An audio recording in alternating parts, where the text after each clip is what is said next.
UOL Líderes.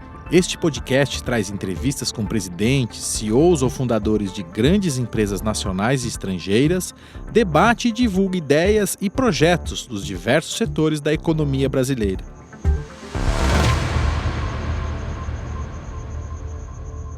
Respeitando o distanciamento social, o UOL Líderes está sendo excepcionalmente gravado na plataforma Zoom. Hoje a gente está entrevistando o CEO das Américas, da Edenred, Gilles Coccoli. Tudo bem, Gilles? Tudo ótimo, tudo ótimo. Gilles, eu queria que você explicasse um pouquinho quais são as empresas do grupo, e como é que elas atuam no mercado brasileiro.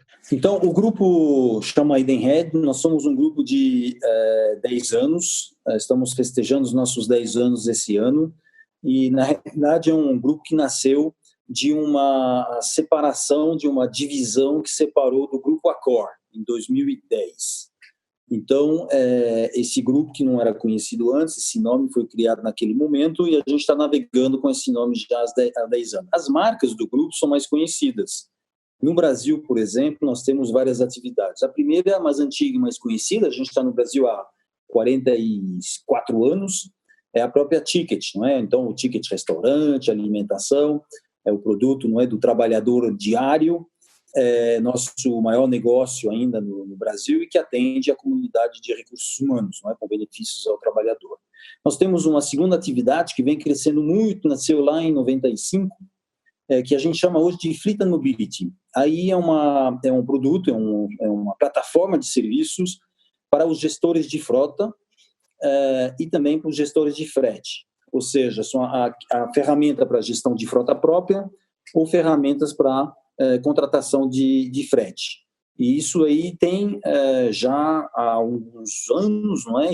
Desde 2016, por exemplo, quando nós fizemos a parceria, a compra, não é? A joint venture com a Embratec, nós viramos um dos maiores players, o maior player do Brasil. Então, esse atende a milhões de veículos no Brasil. Nós temos a plataforma da parte de fuel, não é? de gasolina, de abastecimento, a parte de manutenção desses veículos, a gente tem a parte de pedágio e tem mais por vir.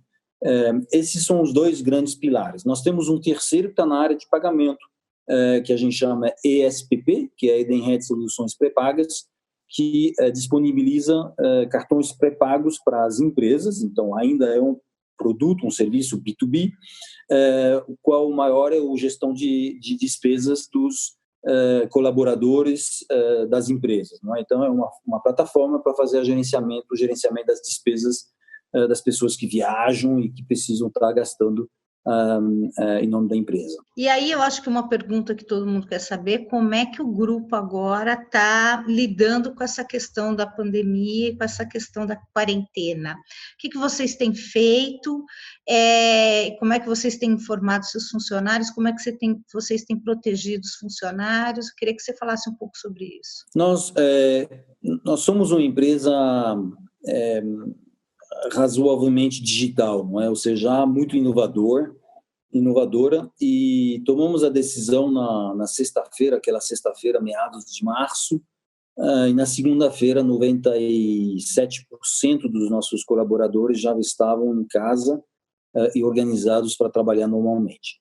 O ponto é que a gente vem se organizando para tal, dentro dos nossos processos de ERP, ou seja, todo mundo já tem um laptop, nós temos ferramentas nas nuvens, então realmente não foi um passo tão difícil, não é? Esse movimento para o home office. Eu até falo muito, eu já ouvi isso agora de outras, mas que o movimento de saída da quarentena pode ser até um pouquinho mais trabalhoso do que chegar e entrar na quarentena. Nós temos aí, em função disso, que isso estava resolvido, começado a trabalhar a forma de a gente se comunicar durante a quarentena, a forma de a gente trabalhar, a forma de a gente se motivar, e foi um aprendizado ao longo do tempo, mas sempre adotando conceitos básicos de proximidade. Então, tem inúmeras reuniões, obviamente, diárias com vários grupos, mas tem também muitas relações one-to-one, não é? Ou seja, de contato direto com os colaboradores, com meus diretos, por exemplo, eu tinha uma reunião diária durante as 4 primeiras semanas, virou 3 vezes por semana depois disso, e hoje eu estou reduzido a 2 vezes por semana. Mas é um ponto que a gente fazia todo dia porque precisava naquele momento. E eles, da mesma forma, fazendo com seus colaboradores. Também usamos ferramentas de vídeo, não ao vivo, mas de comunicação mais pessoal via vídeo para atingir aí sim toda a comunidade, não é, da Edenred nas Américas e no Brasil, colocando os pontos de informação sobre como que a empresa estava indo, porque teve e tem uma grande preocupação com a saúde também financeira da organização, isso faz parte das preocupações dos colaboradores, e as medidas que a gente vinha adotando e algumas decisões chaves que tinham algum impacto para todos os colaboradores. Chegamos no Brasil a também criar um canal no Instagram, onde nós temos uma relação direta com todos os colaboradores, e isso também está ajudando a estreitar as relações nesse momento de distanciamento. Então, eu diria que a parte de people foi muito, muito bem, rápido, o que nos deu tempo de focar depois na parte de negócios, né? E são mudanças que vieram para ficar, Gilles? Você acha que vai mudar essas questões das suas reuniões diminuindo, a questão do teletrabalho, a questão da utilização de ferramentas como Instagram para conversa com os colaboradores? São ações que vieram para ficar e vão ficar, ou são só o paliativo? Já devolvemos o prédio. Não, estou brincando. Mas é isso. Eu sou muito... eu sou fã, eu sou sponsor, não é, de inovação, de utilização das ferramentas mais recentes. Se fala, mas é verdade que o Covid vai ter dado para todas essas ferramentas um boost. Não pelo fato que as ferramentas tenham sido melhoradas, mas sim pelo fato da adoção, não é? E quanto mais gente adotando essas ferramentas, sabendo usar essas ferramentas, uma coisa é adotar, outra coisa é saber realmente usar as ferramentas, vai fazer com que, sim, vai fazer parte da nossa vida para o futuro, não tem dúvida nenhuma. A grande questão aqui é como que a gente reinventa o laço social do trabalho através dessas novas ferramentas. O Teams, não é? O Office 365, tudo isso veio para ficar, mas, de novo, o Covid fez uma aceleração, mas estava aí para a gente já utilizar e era a forma de a gente avançar, porque tem tudo a ver com mobilidade também, ou seja, tem ferramentas que dá para usar em qualquer lugar do mundo e muda, então, a forma que a gente pode se locomover de forma eficiente. Então, sim, vai ficar, não vai ser 100%, não tenho dúvida, não vai ser zero também, não tenho dúvida. A gente vai ter que construir esse meio termo e acho que nós teremos ondas, não é, de experimentação em relação a isso.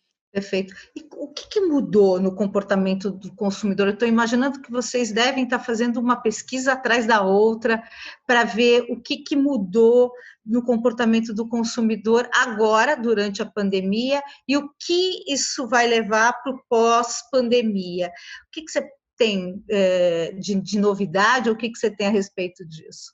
Eu vejo duas coisas. A primeira é a questão dos costumes em relação a restaurantes, não é? A gente está com um ticket restaurante, os restaurantes estão fechados e a gente vê, então, uma explosão dos pedidos via as plataformas de delivery.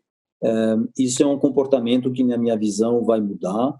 Ele leva a outras consequências que seriam interessantes de avaliar, que é se tem mais pedido via plataforma de serviço, de delivery, o que isso significa para os restaurantes que já estão lá, o que isso significa para a mobilidade para esses restaurantes, o que isso significa para as plataformas de streaming, por exemplo, que podem estar ligados ao fato de ficar em casa. Então, isso tem um comportamento que a margem vai mudar e o Covid acelerou um processo que já estava em andamento. As pesquisas que a gente fez com os nossos usuários e fizemos também com os colaboradores é de que a solução de ficar em casa não é uma solução boa, mas que ela deve ser mitigada ao longo do tempo, ou seja, não é alguma coisa que pode ser sustentada da forma que foi feito durante os últimos quase 3 meses agora, 3 meses, não é alguma coisa sustentada no tempo. Mas faz parte, ou seja, não tem um rechaço, não é, a essa ideia, a esse processo, e é por isso que eu acho que vai ter uma adoção maior. A segunda parte que eu acho muito relevante no comportamento é o que a gente comentou já, mas é a digitalização, né? Que seja os bancos, que seja a gente, que seja todos que tinham plataformas digitais, viram a sua adoção e o seu consumo aumentar e muito. Então, isso significa que o que vai acontecer com as agências de banco, o que vai acontecer com muitos lugares que a gente ia e que hoje a gente pode até se perguntar, mas por que eu iria, não é? Eu consegui fazer 100 durante meses, por que eu voltaria a fazer isso? Tem uma coisa interessante, por exemplo, é que você olha toda a parte de, não sei, contabilidade das organizações, é muita documentação que trafega, não é? E você vê que funciona, digitalizou, tirou foto, contabilizou dessa forma, depois o documento vai de outra forma. Isso mostra que todo o processo ele tem se adaptado e funciona muito bem. Uhum. E a gente pode dizer, então, que a pandemia está decretando o final dos cartões de plástico? E a pandemia, ela tem um impacto nisso, eu não sei se é o fim, mas talvez seja o início do fim. O fim ainda não, mas o início do fim para mostrar e de novo acelerar. Eu tenho todos os meus cartões no meu celular, mas a verdade me parecia uma minoria, não é pouca gente utilizando, e eu acho que de novo isso é alguma coisa que a gente já vê na Europa, e vai vir aqui também de utilização maior dos QR codes ou da parte pagamento via celular direto, né? Uhum.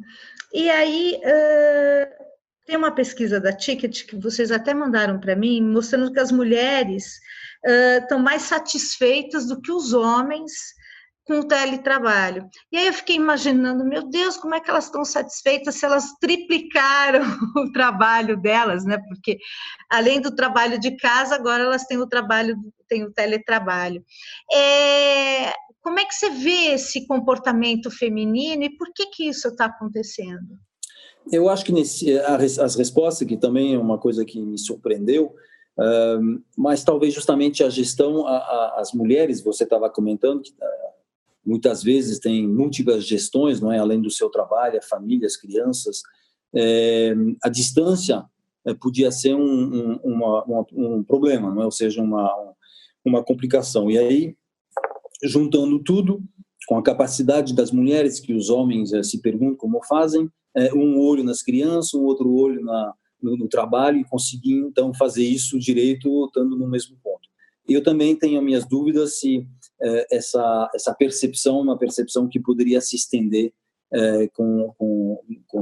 em muito tempo, considerando a imposição da quarentena, sem escola, sem essas coisas, né? Agora, todo mundo entende que a qualidade de vida, eu acho, de um teletrabalho, não é, de um home office bem equilibrado, realmente aumenta, porque você não tem mais a questão já do traslado. A minha percepção é que as reuniões, as interações são mais eficientes, e isso então leva a coisas mais claras, não é? E quando você estava me perguntando sobre mudança de comportamento, eu tenho que a minha sensação é que a tomada de decisão no momento de confinamento que a gente estava, ela melhorou, o processo de tomada de decisão melhorou, tem menos tempo ao redor da decisão e mais foco na decisão. Então isso pode ser sim um learning de management, sendo que nós vamos ser talvez mais efetivo e mais direto no que interessa. E, by the way, não é, para caso a gente olha, as decisões que nós tomamos no início e as decisões que nós estamos tomando hoje, elas são decisões que talvez teriam sido mais lentas e até mais complicadas 4 meses atrás, né? Então, o Covid está trazendo essa clareza e essa velocidade para tomar a decisão. Nesses 3 meses de pandemia e de confinamento aqui do brasileiro, vocês já conseguiram medir se houve um aumento de produtividade com esse tipo de situação que a gente está vivendo dentro da empresa, dentro do grupo? Já tem uma área que nós sabemos já, que é a área de TI. O que nós conseguimos entregar em termos de projetos foi tudo acima das nossas expectativas e antes dos prazos estabelecidos anteriormente. sendo que a gente sabe que projetos de TI, às vezes, tende a ultrapassar o tempo, né? Nesse caso, foi ao contrário. Então, a gente vê isso na parte de TI, não tem a menor dúvida, e a gente vê isso também em todas as áreas que são áreas ou processos de trabalho de concentração, trabalho sequencial, que precisa de atenção e concentração, né? A gente acha que isso, num ambiente certeiro, num ambiente certo de home office, dá um resultado muito bom. O que eu acho que não funciona muito bem na parte de home office é a questão da criatividade e da coparticipação em discussões, ou seja, discutir com cada um de um lado da cidade é um pouquinho mais difícil, e isso é uma coisa que tem que se tomar cuidado, porque não se vê imediatamente, mas pode se ver no médio e longo prazo. Isso se dá na criação, se dá também na discussão, ou seja, o fato de não estar de acordo com alguma coisa é mais difícil via um vídeo, porque não tem esse lado de discutir o assunto, certo? Então, a gente pode perder a questão da criatividade e da criticidade. Uhum, perfeito. E como é que vocês, no Brasil, vocês estão, eu estou imaginando que vocês estão seguindo as orientações sanitárias internacionais, até porque a empresa, né, tem sede também, a matriz fica na França. Existem determinações diretamente da matriz para a segurança dos funcionários aqui no Brasil? Ou seja, existem normas que a matriz está mandando, porque lá a França já está entrando num desconfinamento, né? Existem normas, e quais seriam essas normas que a matriz está mandando, falando, olha, Brasil, vocês precisam seguir esses passos, porque aqui funcionou dessa forma. Existe isso? Não. Nós somos bastante independentes nesse sentido, porque a situação de cada país é diferente, não é? Eu vejo isso como Américas, por exemplo, a gente fala do Brasil, mas o que está acontecendo nos outros países da América Latina, nos Estados Unidos, eu acompanho também diretamente, são casos diferentes.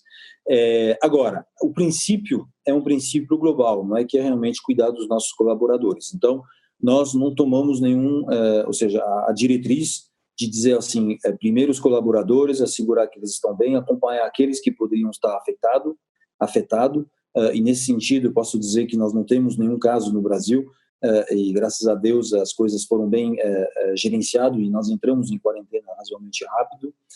Então não tem processos totalmente estabelecidos, mas realmente é deixado à gestão local de se adequar sim às recomendações e às regras definidas também pelo país ou pela cidade. Então, a gente acompanha isso. Eu acho que é uma visão certa numa situação que é bem diferente. Tanto é que a Europa está desconfinando e a gente ainda está aqui em quarentena, certo? E me fala uma coisa, como é que vocês estão trabalhando a questão logística, né, de transporte de equipamentos, de transporte imagino, de materiais, transporte de produtos, com a situação dos correios? Está muito complicado?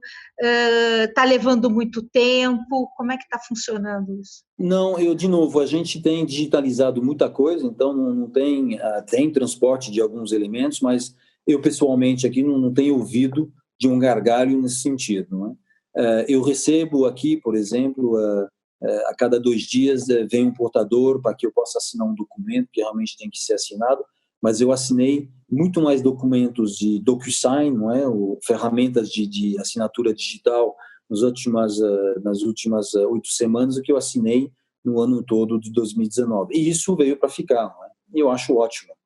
E você está confinado? Eu estou em casa. Está em casa, trabalhando de casa, todos os dias? Trabalhando de casa desde o meados de março. Muito bem. E me fala outra coisa, a In The Red, ou In The Red, ela é conhecida porque ela tem um portfólio de benefícios, mas eu sei que vocês estão querendo crescer em outras áreas, né? Quais são os novos projetos, se há novos projetos? Nós somos uma empresa on the move, tem muitos novos projetos, tem inovação dentro dos nossos produtos mais antigos, não é? E tem também novos produtos. A parte de digitalização é alguma coisa que a gente está trabalhando já há muitos anos. e a gente está realmente bem avançado em vários processos desse tipo. Por exemplo, o credenciamento de um estabelecimento nosso, ele é totalmente automatizado, se faz em alguns cliques com respostas automáticas, não tem mais nada de documentação indo para um lugar para o outro. Aqui já foi lançado em 2017, não é? Faz 3 anos. Então, hoje sim, a gente está olhando o mercado, nós estamos olhando mercados que estão em evolução e a gente está se posicionando. O que nós temos feito nos últimos meses, últimos anos? Entramos na área de frete, como eu tenho comentado, entramos nesse mundo, não é? Nessa indústria, entramos na parte de matching do frete, que é encontrar um caminhoneiro independente e uma empresa que está querendo fazer transporte. Nós temos também nessa via montado uma transportadora digital, então todos esses projetos nos últimos 2 anos. Entramos também, como eu comentei, na parte de pedágio, nós não tínhamos pedágio há 2 anos atrás, nós temos hoje, mas faz todo sentido, considerando que a gente tem mais de 1 milhão de carros, não é, da nossa gestão. Esses carros aí, a maioria trafegam pelo Brasil e precisam de pedágio. Então, isso na área de Fleet and Mobility, por exemplo. Temos inventado também e criado o TED, que é um chat, não é, um chatbot bem inteligente com inteligência artificial. Então, isso é uma inovação do lado do back-office, está funcionando muito bem. A gente tem com isso reduzido todo o processo, os processos operacionais que demoravam mais tempo, e a gente tem aumentado o NPS dos nossos clientes e nossos parceiros. Se a gente olhar, por exemplo, do lado benefícios, a gente está entrando na área de saúde. Entramos na área de saúde, a gente acha que o momento do Brasil em saúde está mudando, e a gente acredita que nós temos a marca e pertinência para estar oferecendo isso para os RHs, que já são os nossos clientes, não é? Nós temos 70 mil empresas clientes, só na parte de benefício ao trabalhador, 130 mil como um todo de empresas clientes. Nós temos também projetos de novas plataformas, que a gente chama de marketplace, e na realidade são iniciativas que nos permitem dar valor aos nossos dados, né? A gente tem falado muito de dados, é alguma coisa que está na moda, e a gente está querendo fazer que nossos dados falam alto e possam ser um diferencial para nós, e a gente está já construindo resultado com isso. Você estava falando que a gente está vivendo mudanças na área de saúde, e aí, saindo um pouquinho da pandemia, quer dizer, que mudanças vocês vêm percebendo na área de saúde para se interessar em entrar nessa área? Quais foram as mudanças percebidas? A primeira coisa é que nós como cliente, não é, como empresa, desculpa, nós temos um plano de saúde. A gente vê que o custo do plano de saúde vem aumentando todo ano.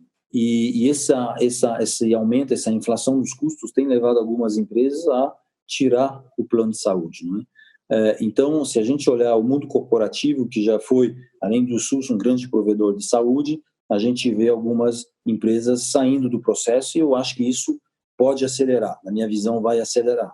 Então, a gente olha uma grande parte, não é, de pessoas que trabalham e outras estão sem cobertura. Então, tem hoje plano de saúde, mas tem outras formas de prover saúde para as pessoas que ou nunca tiveram acesso fora o SUS, não é? Uma saúde de rede, uma saúde mais particular, ou até aqueles que estão do outro lado com planos hoje instituídos, mas estão refletindo sobre a oportunidade de mudar para alguma outra forma. E a gente vê o mercado brasileiro é muito grande, a saúde ainda não está aberto para todos, e tem muito desenvolvimento a ser feito nessa indústria, nesse mercado. Uma coisa que a pandemia fez, por exemplo, é a aceleração da telemedicina, não é? Então, nessa área também, muitas coisas vão acontecer, plataformas de telemedicina vão poder surgir, e a saúde vai poder, eu acho que o custo da saúde vai baixar, e a gente quer estar participando da expansão da saúde para todos. Lançamos, por exemplo, uma grande campanha com os caminhoneiros independentes, e foi um sucesso, ou seja, nossa oferta foi bem recebida, e isso está acontecendo as we speak. Você acha que, ainda nessa questão da saúde, quer dizer, muito está se falando agora da importância do SUS, né, para o atendimento básico, pelo menos dessa população que nós temos desassistida, e da importância de se manter o SUS ligado ao governo, né? Eu queria que você falasse um pouquinho sobre isso, como empresário e como uma empresa interessada em atuar na saúde privada, como é que você vê a questão da saúde pública? Então, como a gente fala, eu sou francês, não é? Na França é tudo saúde pública, e tem uma grande virtude, é que saúde não deveria, não é? Ter diferença entre pessoas, não é? Deveria ser um acesso generalizado. Então, o SUS é uma entidade que, pela história, mas também pelo momento, o SUS tem os seus pontos positivos e negativos. E o positivo é que a qualidade do SUS é boa. Eu acho que no negativo é que a quantidade carece um pouco de poder atender toda a população que, vamos relembrar, cresceu muito, não é, nas últimas décadas, e foi feita uma pressão demográfica enorme em cima do sistema. Eu acredito que o SUS tem um papel fundamental, e eu acredito mesmo que não deva ser, eu diria, abandonada ao setor privado. Eu acredito que as novas tecnologias, como a gente comentou, telemedicina, processos de informação, todas essas evoluções devem ajudar a criar mais capacidade para o SUS, não é? Ou seja, com o mesmo dinheiro, de poder alcançar cada vez mais pessoas e fazer seu papel social e seu papel institucional nacional do Brasil. E aí, na sua resposta também, você falou da questão dos dados, né? Quer dizer, a Ticket deve ter um banco de dados, assim, gigantesco. Como é que você vê a questão da proteção dos dados, né? E como é que vocês trabalham essa proteção dos dados? Porque hoje, talvez, o maior ativo econômico do mundo sejam os dados, né? Quem tem muitos dados tem aí um ativo econômico gigantesco. Como é que você vê essa questão da proteção dos dados e onde a gente precisa melhorar também? Eu gostaria de vou responder a pergunta sobre o ponto de vista da empresa e depois talvez colocar uma visão um pouquinho mais pessoal sobre a evolução dessa questão da proteção dos dados. A questão, então, nós temos um stream, né? Nós temos uma frente bem forte de proteção, especialmente porque nós temos uma responsabilidade ligada a uma lei francesa. Então, todas as subsidiárias de empresas francesas precisam seguir uma lei que já tem os seus prazos instituídos, e então nós estamos em plena ramp-up e rollout dessa questão. Então, estamos razoavelmente bem avançados, que seja na questão do treinamento das pessoas, o aculturamento, a mudança dos nossos sistemas, a informação das pessoas e dos usuários dos sistemas. Então, plena consciência do que tem que ser feito e um grande avanço na questão de fazer e de realizar todas essas tarefas que já pegaram toda a Europa e estão vindo agora para esse continente. Eu acho que proteção dos dados é relevante, especialmente o que eu diria é a questão das pessoas poderem julgar como elas querem tratar os seus dados. Acho que isso é o mais relevante, coisa que nunca não acontecia antes. Então, essa opção existe. No passado, alguns anos atrás, para conseguir isso, tinha que ir na justiça, né? Hoje, a gente consegue isso quando a gente contrata o serviço. Então, está caminhando, está certo, e é o papel das organizações. É fácil? Não é fácil, é muita mudança, de alguma forma, é uma complexidade adicional a desenvolvimento de negócios, por exemplo. Nessa fase, especialmente de transição, eu acho que amanhã, quando se bolar um produto novo, já estará instituída essa questão, então será menos um problema, mas nas partes de transição já leva um pouquinho mais de complexidade. Meu grande questionamento e a minha visão mais pessoal é essa questão da proteção dos dados, ou seja, qual vai ser o comportamento das pessoas referente aos seus dados, tá? Aí eu vejo que eu, por exemplo, sou muito eu estou muito alerta nessa questão de colocar os meus dados na rede, né? Então eu tomo muito cuidado aonde, como, porque eu sou formado em ciência da computação e imagino um pouquinho como que as coisas estão tentando cercar o jogo lá atrás, não é? Nos sistemas dos grandes players da net. Mas eu não sei se eu vejo isso nos meus filhos, por exemplo. Então, eles estão aí, bom, aceita tudo, já sou público, tem agora essa ferramenta do TikTok, não é? Você está em casa das pessoas. Então, a gente está fazendo tudo isso, está certo, porque dá uma opção para as pessoas que querem, mas eu não sei se as futuras gerações estarão tão preocupadas com isso, e eu não sei se, então, esse assunto vai ser tão relevante quando ele é hoje, certo? Nos comportamentos e nas decisões futuras. O outro ponto que eu vejo também é que, alguns anos atrás, a gente ainda falava a gente precisa se cuidar de cyber attack, e a gente precisa fazer com que a gente não tenha crises ou cyber attack e proteção total. A gente vê hoje, e eu de novo entendendo um pouquinho, eu acho que é impossível se precaver de não ter, ou seja, ataques vai ter sempre, a questão de como a gente vai lidar com elas, certo? Então, a questão de vazamento de dados é uma questão que já aconteceu, a gente nem lembra mais, mas muitas grandes empresas de grandes nomes tiveram os breach relevantes, não é? De dados, e nem por isso essas empresas morreram, não é? E aí, de novo, a pergunta, qual vai ser a reação amanhã das novas gerações em relação a isso, se vai ser, de novo, headline nos jornais ou mais uma, não é? E aí eu vou trocar minha senha, vou trocar meu não sei o quê, e a vida continua. Isso, para mim, é um grande questionamento do comportamento futuro das novas gerações em relação à proteção de dados. Você falou da lei francesa, fala um pouquinho, explica para mim um pouquinho essa lei francesa, até para depois a gente ter, né, se basear o texto um pouco, explicar para o nosso leitor. O que é essa lei e o que vocês já implantaram sobre isso? A lei chama la loi Sapin II. Sapin era um ministro francês que então definiu essa lei, e simplesmente uma lei que define como que é o relacionamento das pessoas com seus dados, não é? Então, o direito de não entregar, a duração dos dados, tem conceitos muito interessantes, não é? Ou seja, o dado ele entra no sistema e a lei, na realidade, ela fala assim, tá bom, você vai poder utilizar os dados se o usuário autorizou, no contexto da utilização do dado. Então, isso significa que,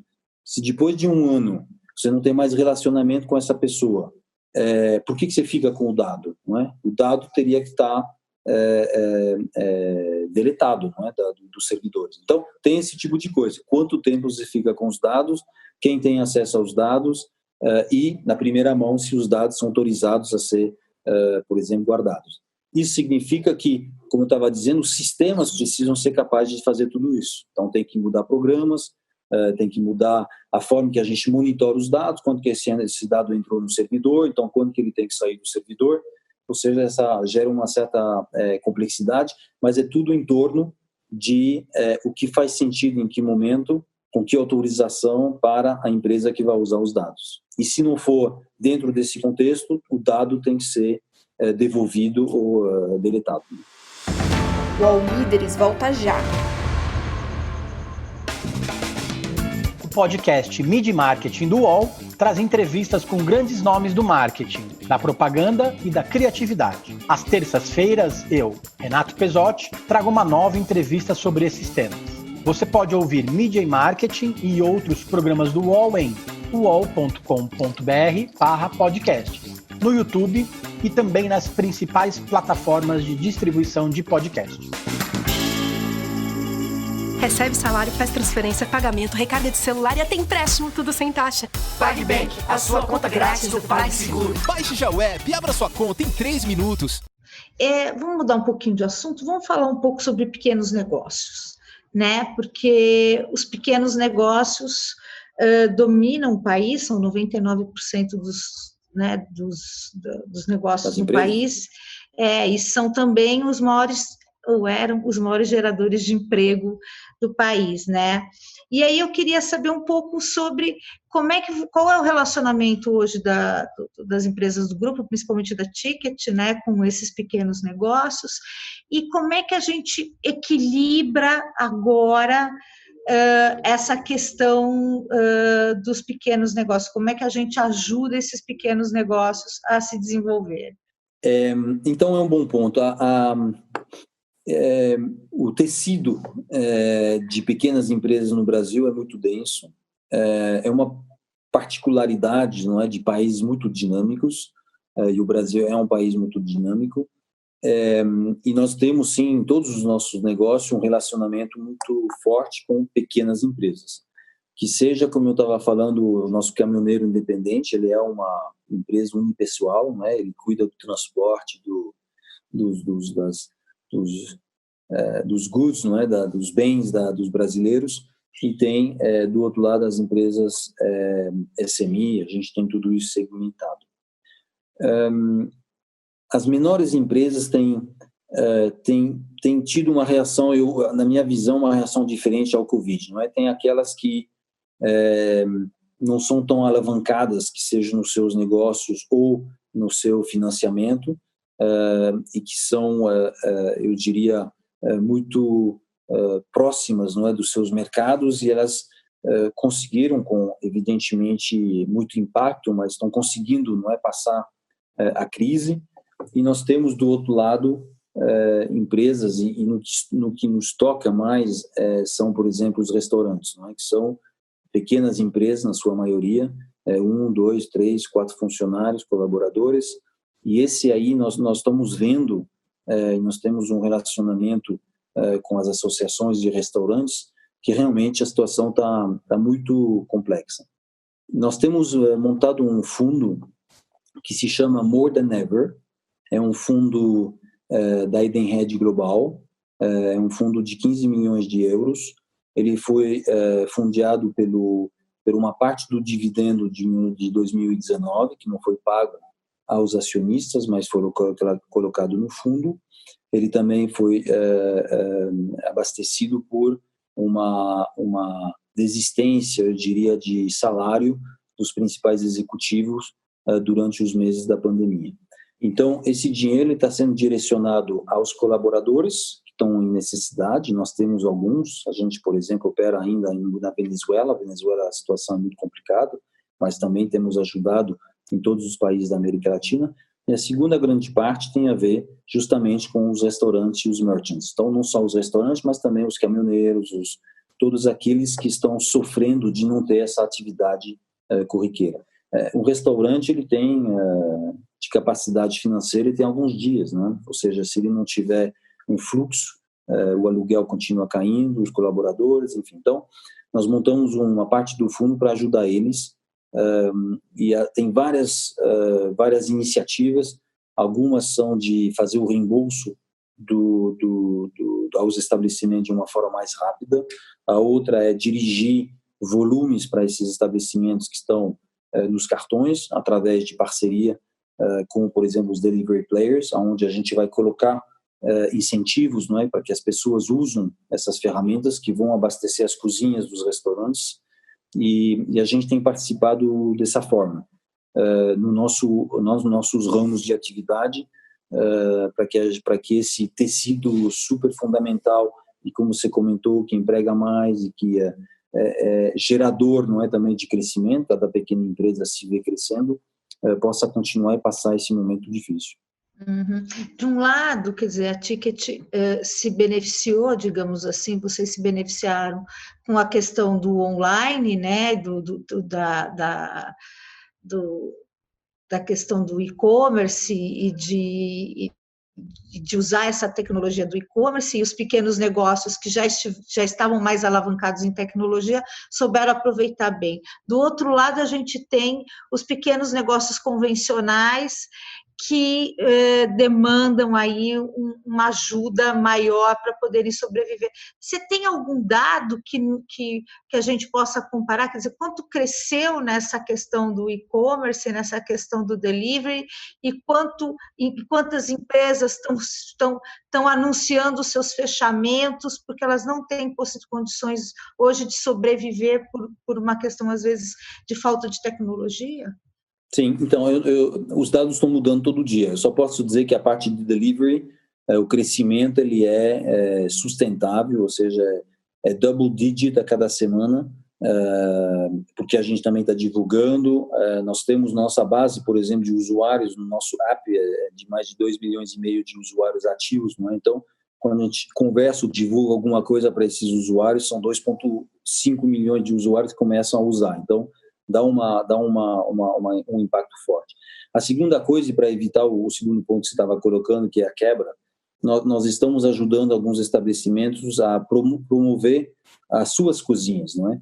E tem muitos estabelecimentos que não tinham delivery, começaram a se organizar para ter, então o chefe voltou para a cozinha, encontraram uma forma de fazer a entrega, mas eles não tinham contato com os usuários, não tinham uma forma de divulgar os seus cardápios, e a gente entrou nisso e estamos ajudando milhares de restaurantes a promover as suas cozinhas mais localmente na nossa base de milhões de usuários. Então, eles conseguiram voltar a ter até uma receita, alguma coisa que dê um fôlego, não é? Nesse momento mais difícil. A gente foi inventando isso nas semanas depois da quarentena. Mas não dá e não está dando, não é? No mundo inteiro tem empresas quebrando e a gente vê isso com muita pena, porque são empresas, empreendedores por trás e família que tiveram uma pressão forte demais em relação à capacidade de se proteger, não é, dos impactos do Covid. Você, como CEO Américas, quais são os países hoje nas Américas que vocês veem que a situação econômica desses pequenos negócios estão muito mais complicada? Você citou a Venezuela e você tem uma escala aí de problemas? O Peru e o Chile estão muito mal, estão acumulando, o Chile está acumulando uma situação social já que estava complicada com o Covid, e o Peru, por outras razões, a gente vê os números, não é? E a quarentena que está se estendendo. Eu estava com meus colegas da Argentina agora há pouco, e eles estão festejando um recorde, que eles estão já em 82 dias de confinamento, 82, não é? Porque eles começaram antes de todos e continuam. E o Brasil não está muito longe, não é? Mas uma coisa que era para durar 15 dias, 30 dias, 45 dias, já estamos em quase 90. Só quero relembrar que 90 são 3 meses sem sair de casa. Porque a Argentina é lockdown, não é? No Brasil não é um lockdown, mas lá é lockdown, ou seja, você não sai de casa. 3 meses. Então, imagina o tecido de empresas, principalmente no caso da Argentina, em Buenos Aires, porque o resto do país está mais ou menos aberto. Mas é uma situação inédita e haja muita coragem de todos esses empreendedores, chefe de família, que estão tentando sobreviver, realmente. Uhum. Você falou uma vez que o futuro é para quem sabe navegar no caos. O Brasil está num caos? O caos, eu diria que é a forma suprema, não é, da disrupção, certo? Eu acho que o Brasil não está um caos. O Brasil tem, nesse momento, grandes desafios que vêm se somar a já outros desafios que vinham vindo, não é, dos últimos anos. Mas tem uma peculiaridade do Brasil, e talvez um pouquinho também nesse sentido da região, que isso na dificuldade talvez seja uma alavanca, ou que seja uma coisa positiva. O Brasil é um país acostumado a crises, não é? A resiliência, a elasticidade do seu povo, dos processos, dos conceitos, fazem com que eu acho que essa crise, que é muito mais forte do que a gente tem visto no passado, ela com certeza tem um impacto, pode ter nas pessoas, muito mais do que nos negócios, mas menor do que pode ser, por exemplo, em países como na Europa, né? Eu vejo isso, ou seja, na Europa, na Europa era o que aconteceu foi alguma coisa inédita, ou seja, o europeu estava acostumado no seu ritmo, as suas coisas, as coisas estavam bem quadradas, organizadas, e vem aí um negócio que não se sabe de onde. Nesse sentido, infelizmente talvez, mas nas nossas latitudes aí a gente tem um pouquinho mais de resiliência por experiência, né? E só sobre o Brasil, Eu continuo sendo super positivo, não é? A gente tem muitas coisas avançando, a gente está até fazendo compra de empresas, a gente está investindo no Brasil. O Brasil é o Brasil, ou seja, é um grande continente. O Brasil é a Europa, pessoas que têm uma capacidade justamente de resiliência, mas também de reação. Então, o Brasil quebra muita coisa, mas a capacidade de se reerguer é muito mais forte do que em outros países, outras regiões, não tem dúvida. Uhum. Mas o Brasil está enfrentando um cenário aí não só de saúde, né, como os outros países, mas aí a gente tem um cenário econômico que os outros países também estão enfrentando, mas nós também temos uma questão política bastante dividida, né? É verdade. E eu queria saber como é que a política hoje interfere nos negócios. A minha sensação é que sempre tivemos uma certa desconexão entre as duas coisas, não é? Ou seja, a plataforma negócio tem conseguido avançar e se renovar. E o Brasil está há quantos anos numa situação de crise ou econômica, pelo menos? Não é? Eu cheguei em 2013, eu acho que começou o final de 14. Desde aquele momento a gente está entre bom, ruim e bom.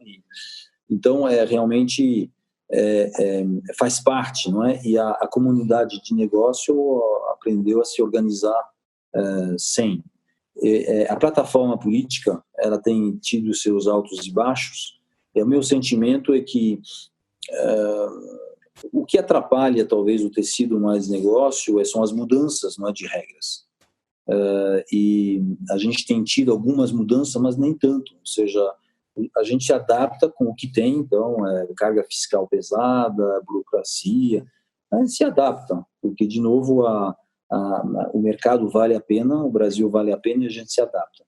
O que fica um pouquinho mais estressante, eu diria, é quando as coisas mudam ou demudam, não é? Você vê essas medidas provisórias, então durante 3 meses vale alguma coisa, depois ela não passa, então volta tudo atrás, e é difícil gerenciar. Nós já temos nossas dificuldades com o mercado, eu diria, resolver as dores, não é, dos nossos clientes, gerenciar os concorrentes, mas também você tem que rever os processos fiscais, os processos de declaração, os processos de imposto. A todo momento muda as regras do jogo, é alguma coisa que isso não deixa muita paz, não.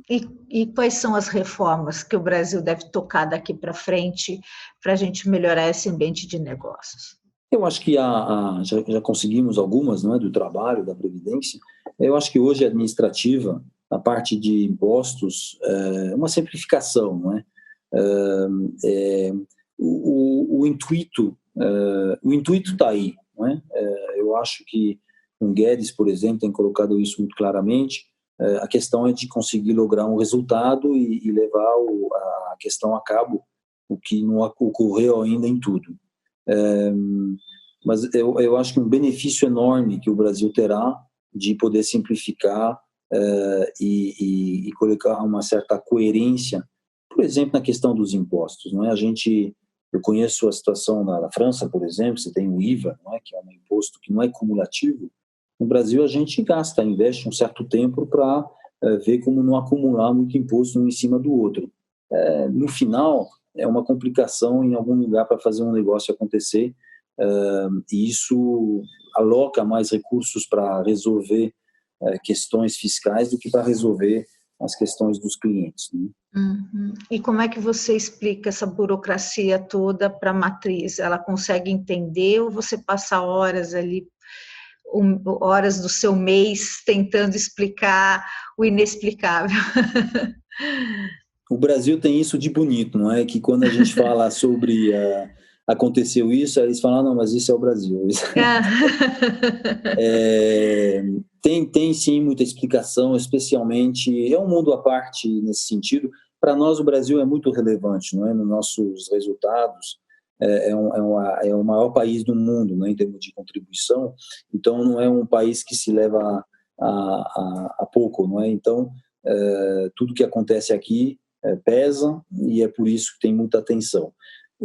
Mas é uma curva uma learning curve, né? Uma curva de aprendizado grande para você poder eu diria, se sentir mais confortável com o que acontece no Brasil. Eu lembro de uma situação, se eu puder contar, que eu acho que para mim foi o máximo, né? Todo mundo recorda quando a Dilma teve o seu impeachment, né, decretado. Aí eu liguei para a França e eu falei que, bom, a Dilma então já tinha sido afastada, o impeachment tinha sido votado e estava terminado. E não sei se vocês lembram, no dia seguinte, eu acho que era o presidente temporário da casa lá, ele definiu que o impeachment estava cancelado. Aí eu mandei um WhatsApp para Paris para dizer que o impeachment não era mais. Aí durou o quê? Durou acho que 2 horas, não é? Alguma coisa assim. O impeachment voltou. Aí o pessoal lá estava louco, não entendia mais nada, né? Uhum. E aí dá uma sensação para a matriz de um certo amadorismo, né, do ponto de vista político e de gestão do próprio governo, né? Sim, mas a nossa relação empresarial com o Brasil é muito positiva. Nós estamos aí há 40 anos, sempre fomos muito felizes com o Brasil. Então, do nosso lado, olhando nossa história com o Brasil, a gente não pode reclamar de nada. E é por isso que o Brasil está passando por essa fase. A gente olha isso muito mais com uma cara eu diria, de querer ajudar do que uma cara de querer criticar, né? Uhum. Existe perspectiva de crescimento dos negócios de vocês para este ano e para os próximos? Vocês estão vendo uma luz no fim do túnel? A gente sempre anda com essa ideia que tem uma luz no final do túnel, né? Senão a gente teria dado a volta. A questão é quando, e é um tema, eu falo muito que a gente sabe como nós entramos, não é, nessa pandemia, a gente não sabe muito bem como nós vamos sair, comentei isso no início da entrevista, e isso é igual para a perspectiva dos negócios, e a gente não consegue, nesse momento, a gente não consegue ter uma clareza, porque nós descolamos da Europa. A gente estava comentando sobre o que a França nos ajuda, nos apoia. Nós temos operações na China. Então, já a meados de março, a gente estava conversando com a China para entender o que estava acontecendo lá. E depois o Covid chegou na Europa, e a Europa era nosso bench. Só que hoje a gente tinha mais ou menos 3, 4 semanas de diferença nos números, nas coisas, e hoje a gente se separou. A Europa foi para o desconfinamento, as coisas estão terminando, e eles fizeram isso no início de maio, acho que foi. Então, já são 4 semanas, a gente deveria estar saindo do confinamento, da quarentena, e não estamos. Então, nós estamos sozinhos agora, em termos de referência. Né?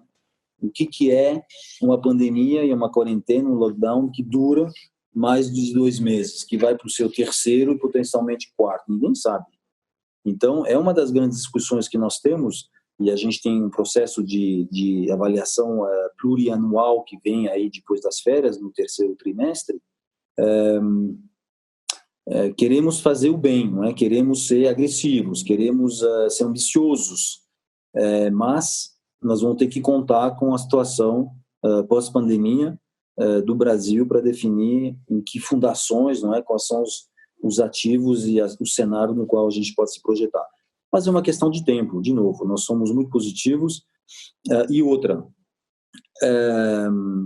a gente sabe, né, nas crises sempre tem as oportunidades, e a gente está olhando isso também. Então, a gente falou de M&A, nós estamos aí dispostos a fazer aquisições, a investir no Brasil. Nossa perspectiva é longa. E aí me fala só um pouquinho sobre desemprego. Como é que você vê a questão do desemprego, que já está muito alto no Brasil, e como é que a gente sai dessa sinuca de bico em relação ao desemprego? Já havia um desemprego antes da pandemia grande, os números estavam melhorando bem lentamente, mas agora eles cresceram substancialmente e devem crescer muito mais, né? Na sua visão e na visão do gestor, como é que a gente consegue melhorar isso? Ou pelo menos minimizar essa questão? Olha, eu acho que é um dos maiores desafios do Brasil, essa questão, porque as coisas estão mudando. Pré-pandemia já estava bem evoluído, eu vou contar um pouquinho a minha percepção, mas pós-pandemia as coisas eu acho que se aceleraram. A questão é que durante toda a crise de 15, 16, 17, as empresas se transformaram, digitalizaram muito. E essa digitalização faz com que muitos grupos, setores inteiros de atuação realmente aumentaram o lado do desemprego, né? Eu penso no call center. Quem não fez um aplicativo para tentar reduzir a quantidade de ligações, né? Eu penso em todos os sistemas de back-office que tiraram muita gente também de algumas operações. Então, isso já vinha acontecendo. Olha o que passou com a pandemia, mais digitalização ainda. É só seguir o que os grandes bancos estão dizendo do mundo afora, que estão dizendo no Brasil. Quantas agências a gente vai ter daqui a alguns anos? Cada agência são várias pessoas trabalhando. Então, tem uma revolução aqui. Essa revolução é rápida, né? E como que deveria estar acontecendo? Deveria acontecer que os outros jobs que são criados, não é? Inteligência artificial, engenheiro, desenvolvedores, consigam absorver essa demanda, não é? essa oferta, desculpa. E aí a gente vê que o perfil de formação hoje do brasileiro precisa de um refresh, não é? Para poder se enquadrar nisso. Então, tem um grande, enorme desafio para que essas pessoas saiam de empregos mais básicos para empregos mais técnicos, não é? mais técnicos. Então, eu não tenho a solução. E eu fui fazer um curso numa universidade americana, eles estavam perguntando qual é a sua maior preocupação, e para mim era isso, educação, de maneira geral no mundo, não é? Porque com o advindo das novas tecnologias, quantos médicos nós vamos precisar amanhã, quantos advogados nós vamos precisar, quantos operadores de call center nós vamos precisar, e essa população precisa trabalhar, então eles vão ter que estar em outras áreas, e aí vem a questão e toda a questão da educação. O Brasil tem um grande trunfo, que é o turismo, sabe? A França tem 70 milhões de turistas por ano, o Brasil tem 5. O Brasil é 16 vezes a França e tem o que mostrar. Esse é um tema, é uma indústria que pode empregar esse tipo de perfil, não é? Ou seja, e seria fantástico de ter milhões e milhões e milhões de pessoas empregadas na área turística. Então, para mim, é uma das saídas que tem que se trabalhar, e nós estamos até trabalhando numa iniciativa que é um ticket férias, que é alguma coisa, um produto que existe na Europa, em vários países, foi inventado na França, que é uma maneira de você criar dinheiro estampado, sabe? Então, esse dinheiro só serve para esse tipo de consumo.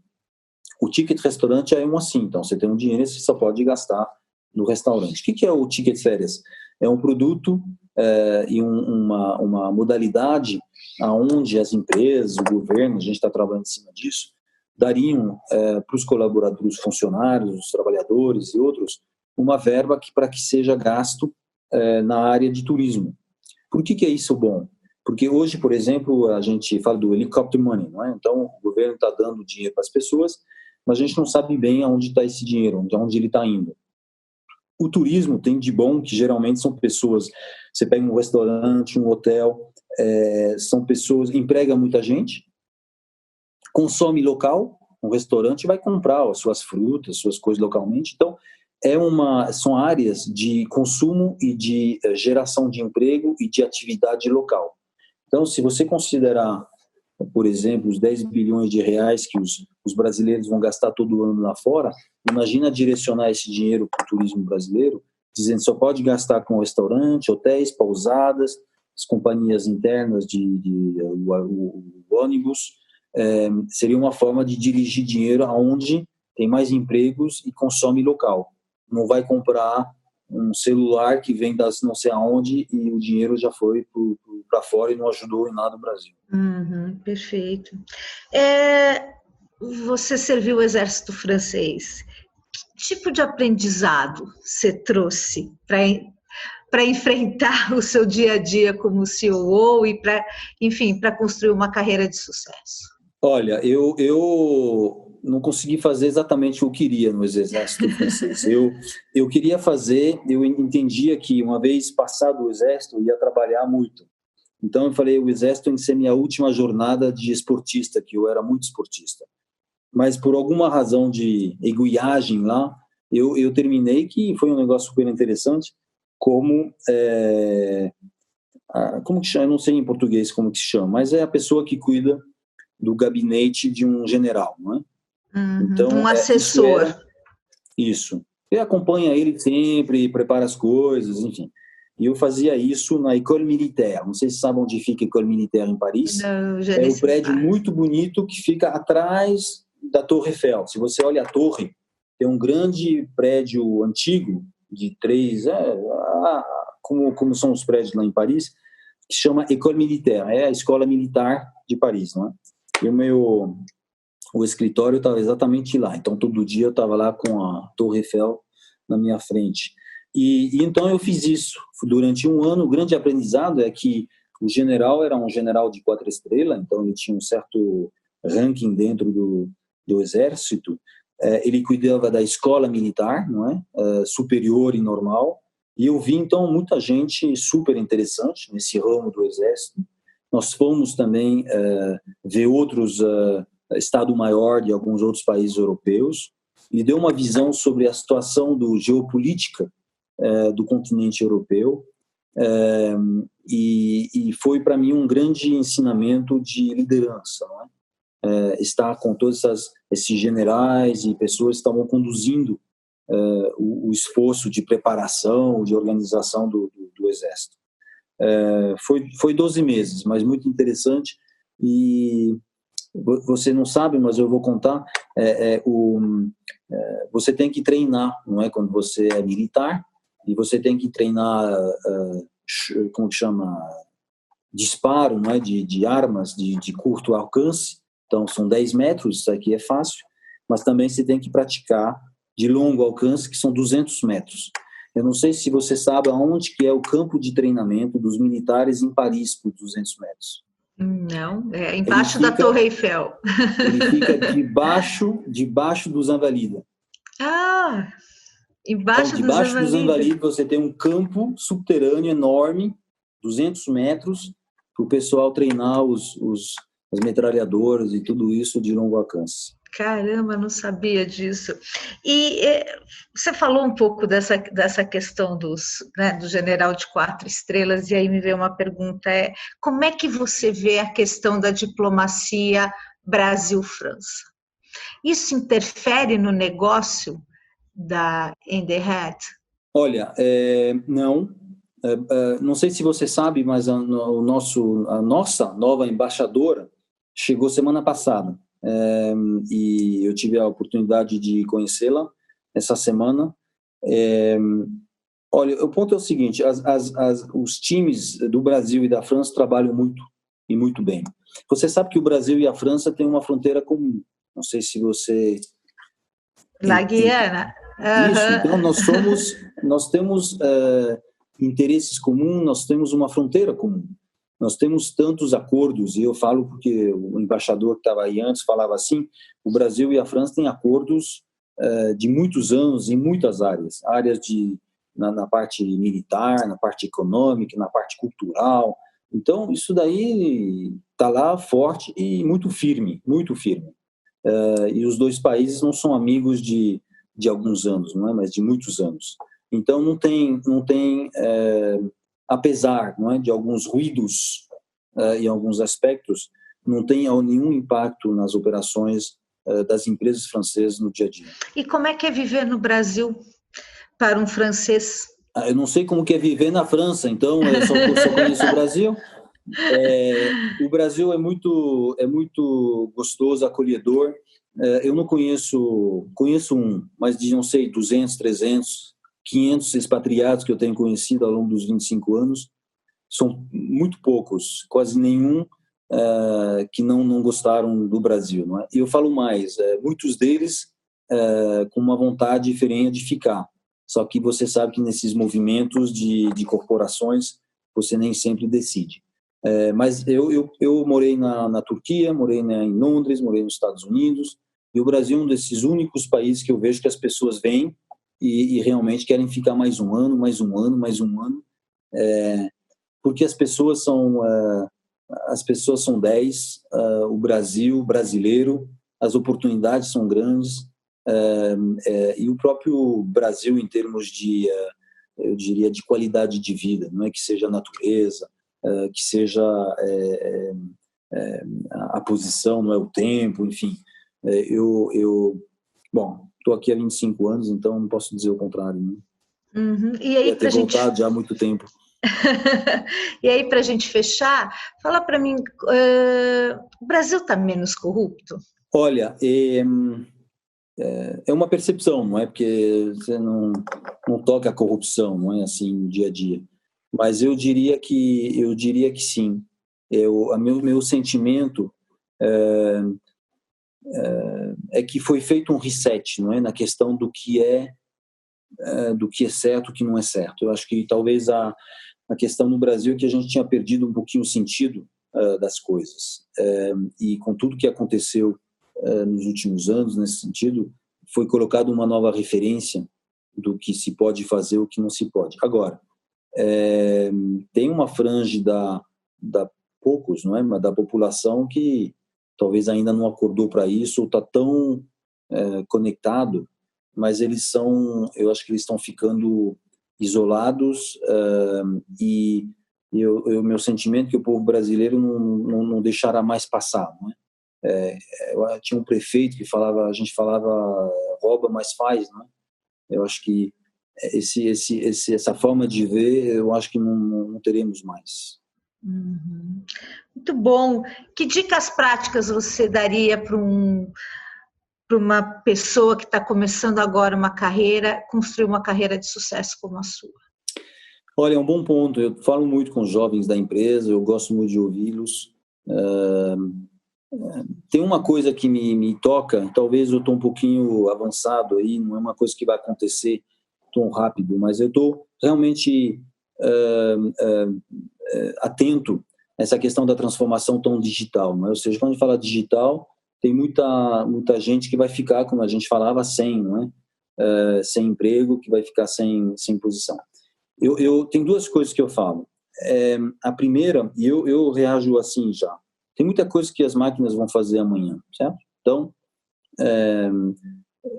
o que vai ser a diferença entre uma máquina que vai fazer as coisas mais rapidamente, com menor custo e geralmente um pouquinho melhor, e o ser humano? E a gente tem que identificar essas diferenças que não são fáceis, não é, de identificar, mas criatividade, empatia, algumas características que as máquinas não farão. E eu digo para os jovens, vocês têm que trabalhar isso. O que a gente vai contratar amanhã são pessoas, realmente, com suas características maiores, não é? Claro que sempre vai precisar de engenheiro, mas amanhã tem coisas que as máquinas vão fazer e a gente vai precisar de gente, de pessoas que vão conseguir lidar com outras pessoas, que vão ter ideias, e que talvez não vão ser pessoas que fazem, mas as máquinas vão fazer, certo? Então, eu reputo que as pessoas, os jovens precisam trabalhar as suas personalidades, não é?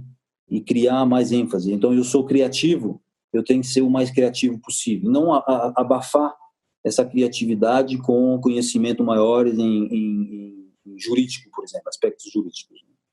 Então, isso é fundamental. A segunda coisa que eu vejo é que com a aceleração da tecnologia, eu acho que os empregos eles vão mudar ao longo de uma vida. 20 anos atrás, a gente entrava numa empresa, saía na mesma empresa, certo? Depois veio aquela no mesmo cargo, às vezes, né? Às vezes no mesmo cargo. Aí depois veio essa nova onda, dizer, a cada 4, 5 anos tem que mudar de emprego. Mas você entrava como financeira numa, você ia como financeira na outra, aí como financeira na outra. O que deve acontecer no futuro é de que você vai entrar como financeiro numa empresa e não vai precisar mais de você e de ninguém de finanças, porque alguma máquina vai fazer. Você vai ter que aprender uma outra posição e dentro da tua carreira vai ter que se reinventar, e isso talvez várias vezes. Então, você pega a medicina, por exemplo, a gente já sabe que, como se chama, aqueles que analisam as chapas, não é, de raio-x, certo? Isso daí a gente já sabe. Então, você entra lá, você começa a ser isso, você está no laboratório, faz, aí chega uma máquina que vai analisar isso durante a noite, vai fazer mais do que você vai ter que se inventar e virar outra coisa. Isso pode acontecer várias vezes numa vida profissional. Acho interessante, mas isso mostra que o QA, você sabe o QA era QI no passado, agora é QA, não é? É quociente de adaptabilidade, vai ser o relevante. As pessoas, a capacidade das pessoas se adaptarem a situações novas, a capacidade das pessoas em criar num mundo de caos, a capacidade das pessoas de gerenciar outras pessoas. Uhum. Muito bom. Tem mais alguma coisa que você gostaria de falar, Gilles? A gente está encerrando por aqui o All Líderes.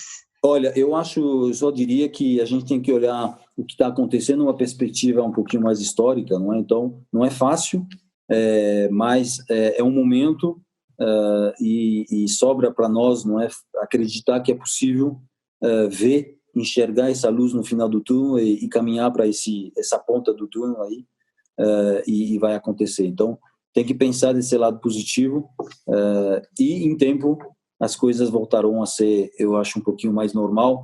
Talvez seja o famoso new normal nesse momento. Muitíssimo obrigada, viu, Gilles? Muito obrigado, Beth. Merci beaucoup. De rien. Foi um prazer. Prazer foi meu. O All Líderes tem reportagem de Beth Matias, edição de áudio de Amer Menegassi e coordenação de Diogo Pinheiro.